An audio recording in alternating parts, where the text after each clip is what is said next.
ஹalleluya good morning. கர்த்தருடைய நாள் இது, உயிர்த்தெழுதலின் நாள் இது. நம்முடைய ஆண்டவர் மரணத்தை ஜெயித்து உயிரோடு எழுந்த நாள் இது. வருஷத்துக்கு 52 ஞாயிற்றுக்கிழமைகள் உண்டு. உங்களில் எத்தனை பேர் ஒவ்வொரு ஞாயிற்றுக்கிழமையும் தவறாம ஆலயத்துக்கு போகிறீர்கள்? சென்று பாருங்க, எவ்வளவா நீங்க ஆசீர்வதிக்கப்படுவீங்களோ. கர்த்தருடைய நாளை கனம் பண்ணினால், அவருடைய பிரசன்னத்திலே ஆனந்தித்துக் கொண்டு, அவரை துதித்துக் கொண்டு, அவருடைய வசனத்திலே கற்றுக்கொண்டு, அவரோடு செலவிடுகிற ஒவ்வொரு நொடியும் எவ்வளவு ஆசீர்வாதமானதோ. உடன் விசுவாசிகளோடு கிறிஸ்துவின் ரத்தத்தில் கழுவப்பட்ட சகோதர சகோதரிகளோடு சேர்ந்து நாம அன்பு காண்பிக்கவும் நற்கிரியைகள் செய்யவும் ஒருவரையொருவர் உற்சாகப்படுத்த வேண்டும். ஆகவே சபையாக கூடுவதை விட்டுவிட வேண்டாம் என்று வேதம் சொல்கிறது. சில நிமிடங்கள் சில வசனத்தை தியானிப்போம், ஆலயத்துக்கு செல்லுவோம். ஒருவேளை லேட் ஆகிறது என்றால் இப்பொழுதே போங்க. வந்த பிறகும் யூடியூப்ல உங்களுக்காக இந்த தேவ செய்தி இங்கேயே இருக்கும், நீங்க எப்பொழுதும் பார்க்கலாம். ஜெபிப்போம். பரிசுத்தரே, எமக்கு நன்றி ஆண்டவரே. ஒவ்வொரு நாளும் உம்முடைய வசனத்தை உம்முடைய வேதத்திலிருந்து தியானிக்கையிலே உம் இருதயத்தை அறிகிறோம் ஐயா. மனுஷனுடைய மதியீனத்தை உணர்கிறோம் ஐயா. உம்முடைய கிருபை நிமித்தம் நாங்கள் காப்பாற்றப்படுகிறோம் என்று உணர்கிறோம் ஐயா. இன்றைக்கு இன்னொரு முறை எங்களுடைய நிலைமையை நாங்கள் உணர்ந்து கொள்ள உதவி செய்யும்படியா இயேசுவின் நாமத்திலே ஜெபிக்கிறோம் பிதாவே, ஆமென்.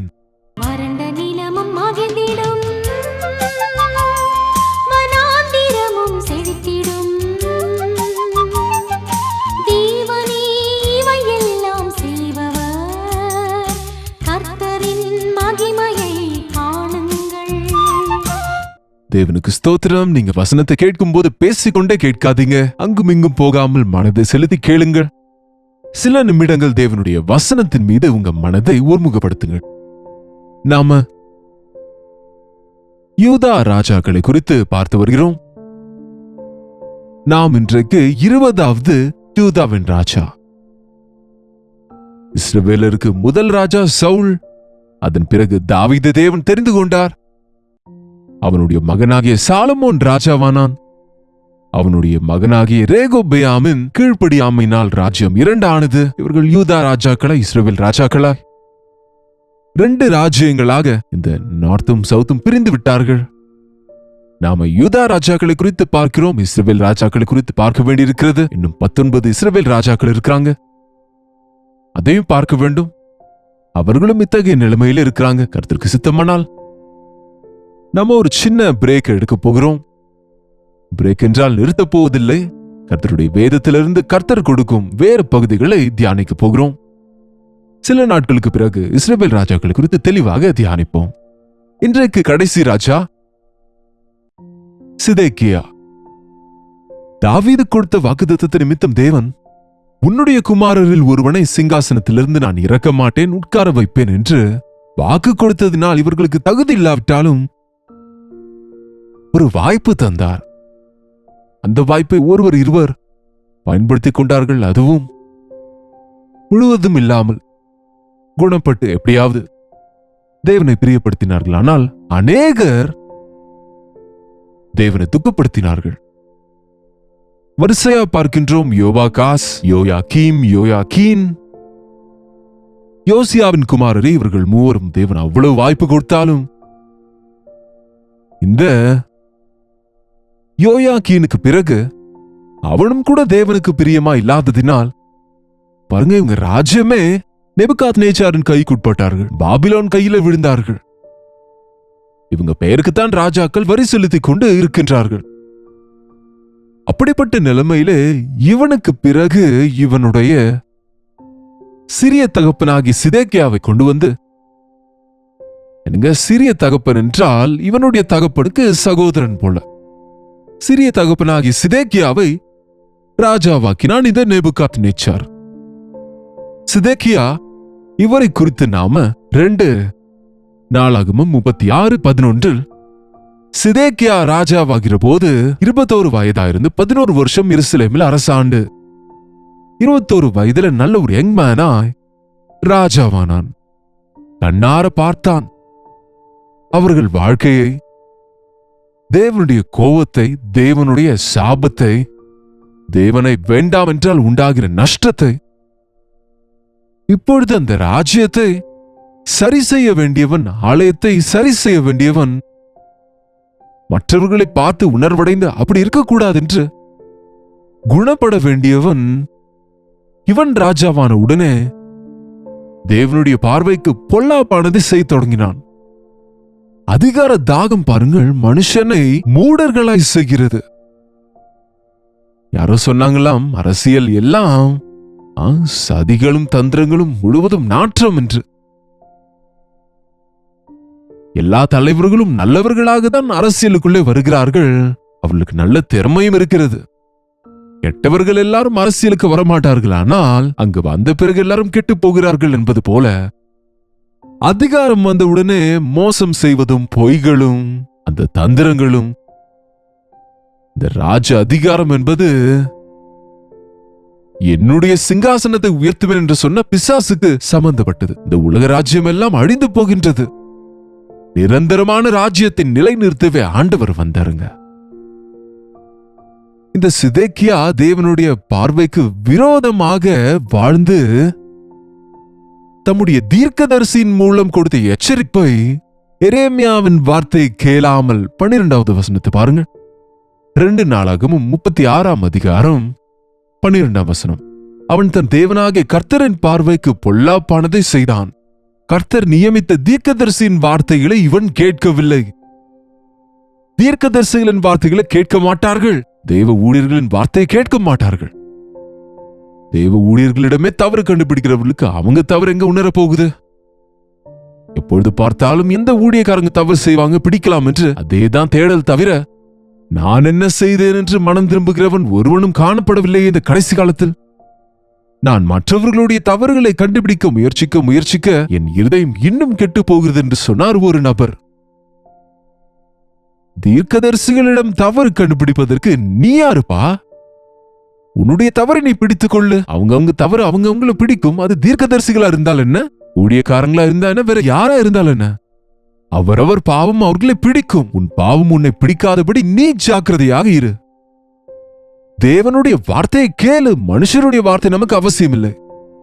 தீர்க்கதரிசியின் வாயிலிருந்து வருகிற வார்த்தை தேவனுடைய வார்த்தையா இருந்தால் அதை கேளு. வேதத்தின் வழியானதானால் அதை கேளு. ஆனால் கேட்க மாட்டாங்க.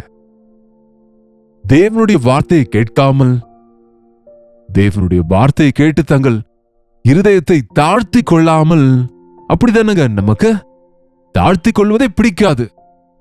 நம்முடைய தவறை அறிந்தாலும் தவறு என்று ஒத்துக்கொள்ள எவ்வளவு கஷ்டமோ சிலருக்கு. ஐ எம் ராங் என்று சொல்ல எவ்வளவு கஷ்டங்க, எவ்வளவு செலவாயிட போகுது. ஐ எம் சாரி என்று சொன்னால் என்ன இழந்து போயிடுவீங்க. நான் தவறு செய்தேன் என்று ஒத்துக்கொள்ள ஏன் அவ்வளவு கஷ்டம்? அகந்தை தடையாய் வருகிறது. தாழ்த்த முடியாது தேவனுக்கு முன்பு. தேவனுடைய வசனத்தை கேட்கும் பொழுது நம்மை தாழ்த்தி கொண்டு ஜெபித்தால் நம் ஜெபத்தை கேட்பார், நீதிமானாக மாற்றுவார். தீர்க்கதரிசியின் வார்த்தையை கேளாமல், தன்னை தாழ்த்தி கொள்ளாமல், என்னங்க, தன்னை ராஜாவாக்கின நேபுகாத்நேச்சாருக்கே விரோதமாய் கலகம் செய்தானாம். உனக்கு உதவி செய்தவர்களே எதிர்ப்பது உன் வாழ்க்கையா இருந்தால் உன் வாழ்க்கையில நீ எப்படி உருப்படுவாய்? உனக்கு உதவி செய்கிற எனக்கு விரோதமாகவே நீ எழுந்து உனக்கு நீயே தீங்கு செய்கிறாய் என்று ஆண்டவர் சொல்லுகிறார். நமக்கு உதவி செய்யும் ஆண்டவரையே நாம் வேண்டாம் என்றால் நம்ம கதி என்னங்க?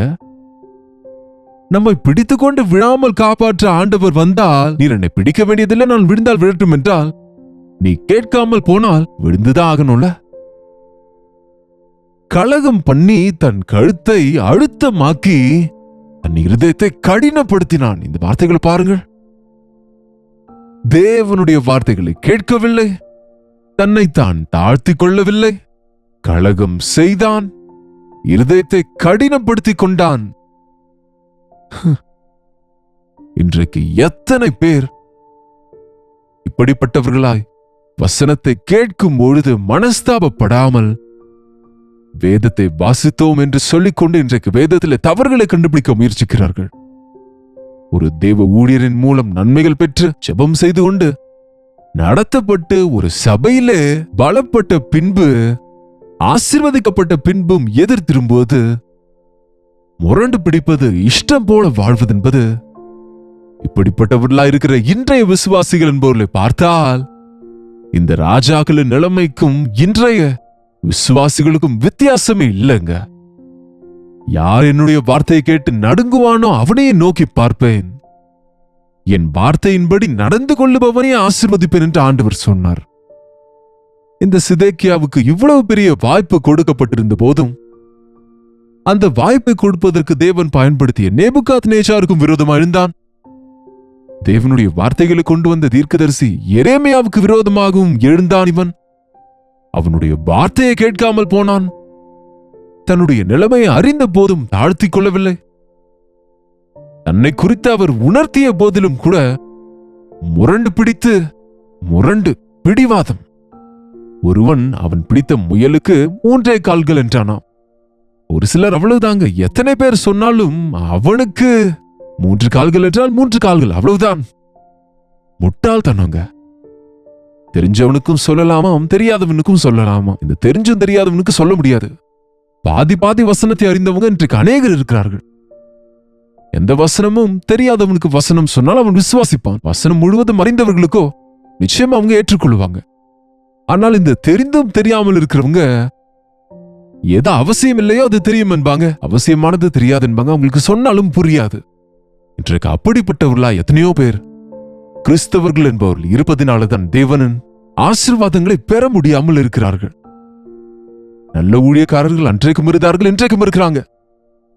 தேவ ஊழியர்கள், கண்ணீர் சிந்துகிறவர்கள் எப்பொழுதும் இருக்கிறார்கள். ஒருவேளை வெளியே தெரியாமல் இருக்கலாம். அவர்களை உலகத்துக்கு தெரியாத ஒண்ணுமோ. இந்த உலகம் இன்னும் நிற்கிறது என்று சொன்னால் கண்ணீர் சிந்துகிற தீர்க்கதரிசிகள் இருக்கிறார்கள், அதரை ஜெபிக்கும் ஊழியர்கள் இருக்கிறாங்க, விண்ணப்பம் செய்கிற ஜெப வீரர்களாகிய உண்மையான விசுவாசிகள் இருக்கிறார்கள். பாடுகள் நடுவிலும், அநேக தேசத்திலும், உலகம் முழுவதிலும். அதனால்தான் இன்னும் கொஞ்சம் நீதி நியாயம் இருக்கிறது. அதனால்தான் தேவன் இன்னும் காப்பாற்றுகிறார். அவர்கள் விண்ணப்பங்கள் நிமித்தம் நீடிய பொறுமையோடு இருக்கிறார். ஒரே ஒரு யுத்தம் போதும், ஒரு அணுகுண்டு போதும், ஒரு நிமிஷம் போதும், உலகம் முழுவதும் அழிந்து போவதற்கு. எதற்கு தேவன் தடுத்துக் கொண்டிருக்கிறார்? மனுஷர் செய்கிற தீர்மானங்கள் அல்ல, தேவன் அவர்கள் இருதயத்தை திருப்பிக் கொள்கிறார் அவர் பக்கமாய். இனியாவது மனம் திரும்புவார்களா என்று, திருத்திக் கொள்ளுவார்களா, என் பக்கம் திரும்புவார்களா, இன்னொரு வாய்ப்பு தருவோம் என்று எத்தனை வாய்ப்பு தந்தாலும் இவனுக்கு 11 வருஷம் தந்தார் வாய்ப்புகள். ஆனால் எவ்வளவு வேணும் கேட்காத போது, எவ்வளவு வேணும் கீழ்ப்படியாத போது, தீர்க்கதரிசிகளை கேலி செய்த போது, வசனத்தை நிராகரித்த போது, தணிக்க கூடாத அளவுக்கு கோபத்துக்கு ஆளாவார்கள். நம்ம தியானித்தோம்ல, இன்னும் அநேகர் அப்படிப்பட்ட நிலையில் இருக்கிறாங்க. இனி யாரும் உன்னை சரி செய்ய முடியாத நிலைமைக்கு சென்று விடுவாய், அவ்வளவுதான். கல்தேயரின் ராஜா வந்து அவர்களுடைய வாலிபர் எல்லாரையும், வாலிப பெண்களையும், முதியவர்களையும், அவர்கள் அனைவரையும் அவர்களுக்கு இரக்கம் செய்யாமல் அவர்களை கைதிகளாக்கினார்கள். 18ஆம் வசனம், அவன் தேவனுடைய ஆலயத்தின் பெரிதும் சிறிதுமான பனிமுட்டுகள் அனைத்தையும், கர்த்தருடைய ஆலயத்தின் பொக்கிஷங்களும், ராஜாவுக்கும் அவன் பிரபுக்களுக்கும் இருந்த பொக்கிஷங்களும் ஆகிய அனைத்தையும் பாபிலோனுக்கு கொண்டு போனான். இருந்த எல்லாவற்றையும், தேசத்தையே கொள்ளையிட்டு போனார்கள். தேசத்தில் இருந்த சிறந்தவர்களாகிய அனைவரையும் கொள்ளையிட்டு போனான். நல்ல எஃபிஷியன்ட் ஒர்க்கர்ஸை, நல்ல கன்ஸ்ட்ரக்ஷன் செய்கிற நபர்களை, திறமையுள்ள மக்களை, தேசம் முழுவதையும் கொள்ளையிட்டார்கள் இவர்கள். தங்கம், வெள்ளி, என்னென்ன இருக்குதோ எல்லாவற்றையும். எருசலேமின் தேவாலயத்தை கொளுத்தி விட்டார்கள். எருசலேமின் மதில்களை இடித்து போட்டு, ஐயோ என்னென்ன நடக்குதென்று பாருங்க. எரேமியாவை கொண்டு சொல்லப்பட்ட தீர்க்க தரிசனங்கள் அப்படியே நிறைவேறியது. ஏசாண்டவர் அன்றைக்கு மலையின் மீது உட்கார்ந்து, எருசலேமே எருசலேமே, தீர்க்கதரிசிகளை கொலை செய்பவளே, கோழி தன் குஞ்சுகளை தன் சிறகுகளின் கீழே சேர்த்துக் கொள்ளும் வண்ணமாக நான் உன்னை சேர்த்துக் கொள்ள மனதாயிருந்தேன். உனக்கோ மனதில்லாமல் போயிற்று. இதோ உன் வீடு உனக்கு பாழாக்கி விடப்படும், உன் கல்லின் மேல் கல் இராது என்று சொல்லப்பட்ட தீர்க்க தரிசனம் அப்படியே நிறைவேறியது. எவ்வளவு பயங்கரம், எவ்வளவு பயங்கரம், எவ்வளவு பயங்கரங்க. இந்த சிதேக்கியாவையும் அவன் குமாரரையும் அவன் கண் முன்பே கொன்று போட்டு, இந்த 2 ராஜாக்கள் 25ஆம் அதிகாரம் 7ஆம் வசனத்தில் பார்த்தால், சிதேக்கியாவின் குமாரரை அவன் கண்களுக்கு முன்பாகவே வெட்டி சிதேக்கியாவின் கண்களை குருடாக்கி அவனுக்கு 2 வெண்கல விளக்குகளை போட்டு அவனை பாபிலோனுக்கு கொண்டு போனார்கள். கண்களை பிடுங்கி விட்டார்கள். எதற்கு? பார்க்க முடியாத கண்கள் எதற்கு? தேவ காரியங்களை உணர முடியாத கண்கள் எதற்கு? இந்த உலகத்தின் தேவனானவன் அவிசுவாசிகளின் கண்களை அவன் குருடாக்கி வைத்திருக்கிறான். கண்கள் இருந்தும் பார்க்க முடியாமல் இருந்தார்கள் அன்றைய பரிசேயர்கள். இன்றைக்கு எத்தனை தேவ செய்தி கேட்டாலும், இத்தனை விஷயங்களை பார்த்தாலும், இன்னும் தேவனை நோக்கி திரும்பாதவர்கள், இருதயத்தை கடினப்படுத்துகிறவர்கள், இருதயத்திலே பிடிவாதம் பிடிக்கிறவர்கள், தேவனுடைய வார்த்தையை நிராகரிக்கிறவர்கள், தேவ ஊழியர்களை கேலி செய்கிறவர்களாகவே இருந்தால் இந்த கடைசி காலத்துல பரியாசக்காரர் எழும்புவார்கள் என்ற வார்த்தை அப்படியே நிறைவேறுகிறதுங்க. தேவனுடைய கோபாக்கினை வரப்போகிறது. 5 பூதங்களும் வெந்துருகி போக போகிறது. தேவ பிள்ளைகளை ஜாக்கிரதை.